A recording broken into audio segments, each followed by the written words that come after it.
more than my other books, perhaps, but only slightly based on my life. My husband did get early onset Lewy body dementia, and can't say luckily he died, but in a way, luckily he died before it got really bad.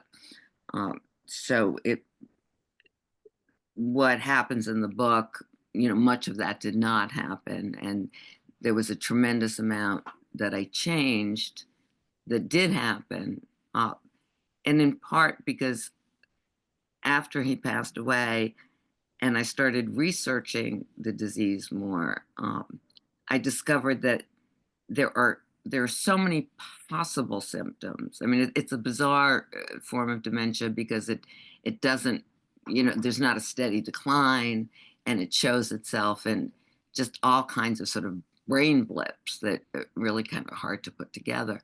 And when I started reading about how many, I mean, there were just pages of brain blips that were possible. And so those informed the book a lot more than my own experience did. Um, but at one point, um, we did go to a neuropsychiatrist, and he did have uh, my husband do a number of, not all of them, but a number of those sorts of things, those cognitive tests. And one of the things about Lewy body dementia is that there are these long stretches of time when a person is perfectly okay and shown exhibit no signs of anything being wrong. So we went on one of those days, and so nothing was wrong as far as the doctor was concerned. And but it seemed that with any dementia, you are going backwards, you know. And so that the psychiatrist has him count backwards, and and that she can't do it. She stumbles on it when she's trying to follow along, and that's how life progresses with people who have dementia, and going back as opposed to going forward. You do have to become them, both to channel their thoughts, really, to get inside their heads in that way, and letting yourself go. And for as long as I'm sitting there at the computer, being them, and then luckily get to turn the computer off and go back to being myself, and not having to live in that headspace anymore. Um, but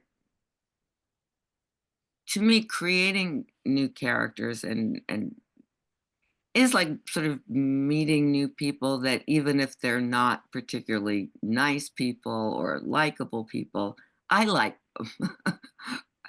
Might not really want to be friends with them, but there's a part that I sort of fall in love with each of them for the time in which I'm writing them.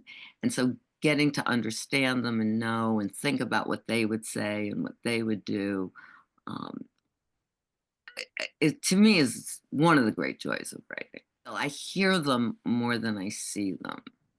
Um, Voice is very strong to me, and so um, sometimes I'll have to really work at visualizing them, but I hear their voices.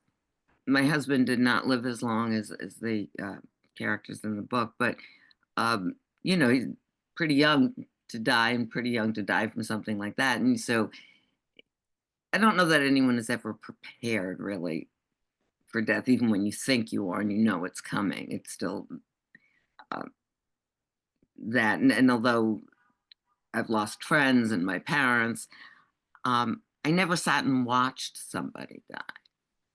And that was horrible, but um, and really disconcerting, and really painful, as opposed to, like, late a couple hours later, someone tells you that they've passed away, and so witnessing it was uh, powerful, I think, in that way.